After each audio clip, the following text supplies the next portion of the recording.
Good afternoon, ladies and gentlemen. Welcome to the 2021 P4G Seoul Summit Forest Session. My name is Olivia Lee, and I will be your host for the next 2 hours program.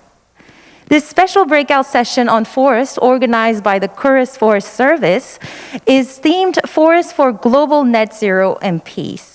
Today's special session on forests will introduce the role of forests as carbon sinks and peacemaker and shed light on the programs and best practices in the global LUCF sector.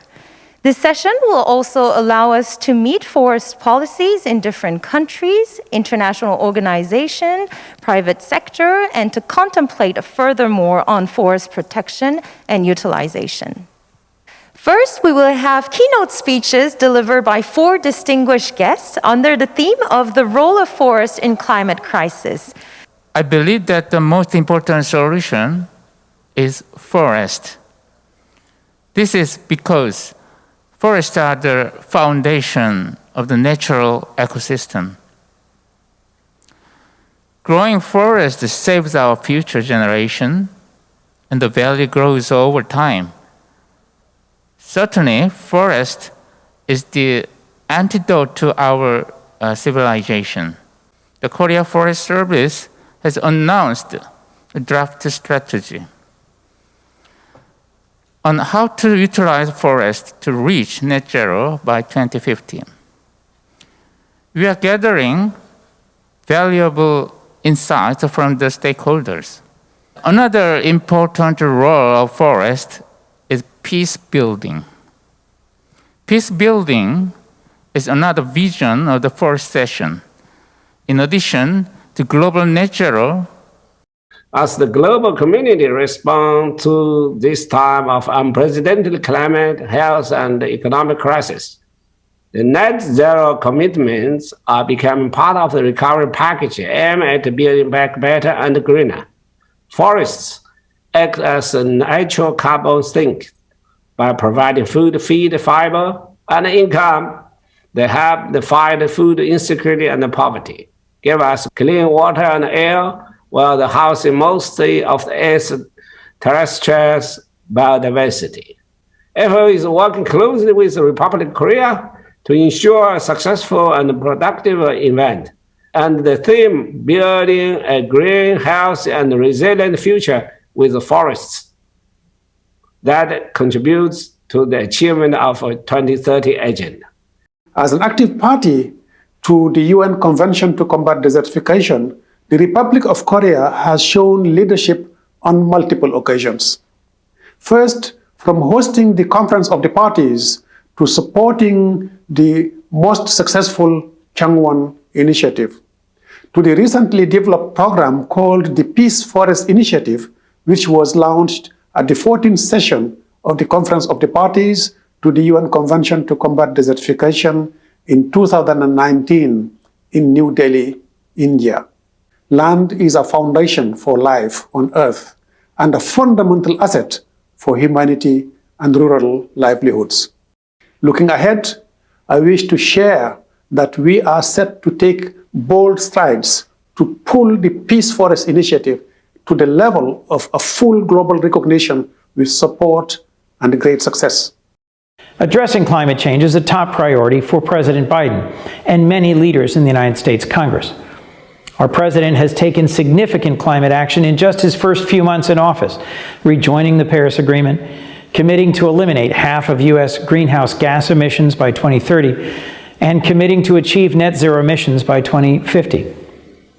The only way to meet these ambitious climate goals is for countries around the world to work together. Senator Braun and I have also recently introduced the Trillion Trees and Natural Carbon Storage Act, which will help protect and restore healthy forest ecosystems and naturally capture carbon from the air by supporting abundant new tree growth that will also help landowners participate in carbon credit markets. And let us now welcome 2 more individuals for our topic presentations.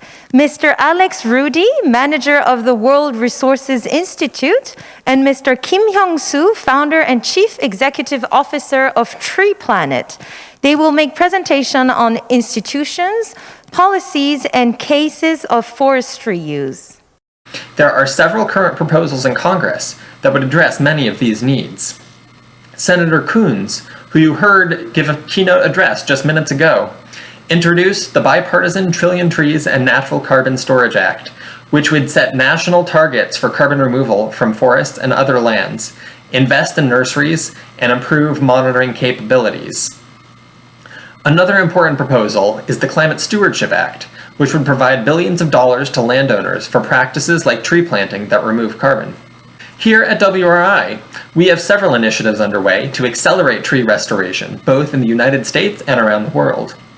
In addition to our research and support of federal policy in the US that I've drawn from today, we also engage states through the US Climate Alliance Impact Partnership in developing their own plans to remove carbon from the air through tree restoration and other natural solutions.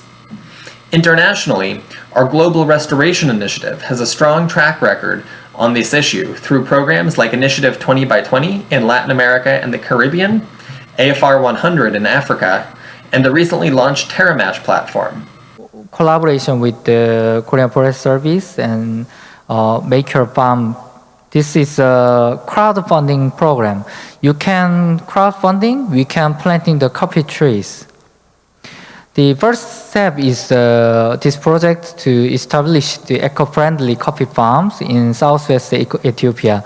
Planting the coffee tree and shady tree together, and together is a solar power system and washing station. Coffees need to the shade tree, and this shade tree is making the natural fertilizer, and this is very organic and sustainable solution. The tree planting is forest social impact is 220 million US dollar, and we planting tree every day is 300 trees. We work together, Korea Forest Service and GGI, SK Forest. Now our goal is the planting 100 million of trees, plant for. Thank you. Next will be a panel discussion chaired by Ambassador Hyun Jenny Kim, Deputy Director General of the Global Green Growth Institute. Globally, forests provide a home to 70 million indigenous people and accommodate 80% of biodiversity on the planet. In addition, forests play a critical role in the fight against climate change by removing CO2 from the atmosphere. But unfortunately, forests and their ability to provide these wonderful benefits are under a serious threat. In this panel discussion, we will exchange ideas and experiences how to maximize the role of forest, the best natural solution to humanity's urgent climate crisis. We will also share views how forests can contribute to build peace and restore community as well. So I would like to ask a question to all panelists. I'd like to invite you to elaborate the key efforts of your country, your organization, or your company to make forest as a key driving force in climate action, community restoration, and peace building. Destruction of forests threatens millions of people, often among the world's most vulnerable, and whom many are depending on forests in their daily life. Therefore, land restoration and programs to support sustainability in land use can be powerful tools for promoting peace. Last year, Norway released a plan for curbing domestic climate gas emissions, and our ambition, as expressed in the revised NDC, is to reduce emissions by at least 50% by 2030. In both countries, the use of forests as carbon sinks is one of many elements of the strategy. The Asian Forest Cooperation Organization, with its 13 parties and 2 observers, envision for a greener Asia, resilient forests, landscape, and communities. Granted observer status in the 75th session of the UN General Assembly and accredited as an ODA-eligible international organization by the OECD Development Assistance Committee that provided for the strong basis for APOCO in joining the Global Initiative for Regional Action on the Role of Forests in Global Net-Zero, Forest-Based Solutions, and Sustainable Development. We are delighted to announce in this important summit our intention to adhere to the Peace Forest Initiative, an initiative which accelerates the implementation of the United Nations Convention to combat desertification by creating a network to facilitate knowledge exchange and multilateral cooperation in order to improve the livelihood of communities affected by land degradation and ensuring peace through joint management of transnational resources.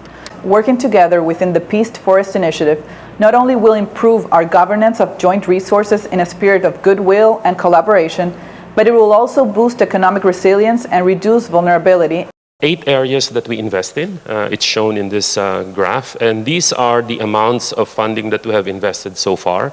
We're quite,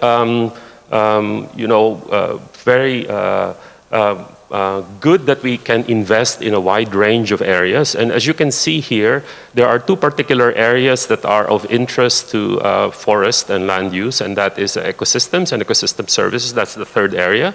And the last one, which is forest and land use. However, all of these areas contribute to our work on forestry. Working with our partners, we have invested so far $8.3 billion. With a total funding size, including co-finance, of $30 billion. The amount of investments that we have invested on forestry and ecosystems is about close to $2 billion. SK Forest is designing a structure to support and revitalize private forestry sector to cultivate better trees and enhance carbon sink. Within better trees, within frame, we are hoping to make a carbon credit trading to companies in need to attain net zero targets required by vendors in value chains. Now we are collaborating with KFS and counterpart countries to select suitable sites for RED Plus and ARCDM projects. We are putting efforts together with the global communities. I think no single country can solve current environmental crisis alone. I think the visible outcomes can be reached only when countries work together. So, for instance, the Korean government is taking part in the global forest initiative, such as forest and landscape restoration mechanism with FAO, and Forest Ecosystem Restoration Initiative with CBD, and Changwon Initiative and Peace Forest Initiative with UNCCD. At this session, we all confirmed that planting tree is planting a better future. So let's make carbon neutral, peaceful future happen by planting trees, by conserving forest. And I thank all speakers, panelists, and audience for your excellent contribution and inspiring presentation as well. So I'd like to bring this session to the end. I wish all of you stay in a good health, and let's meet in World Forest Congress next year in Seoul. Thank you.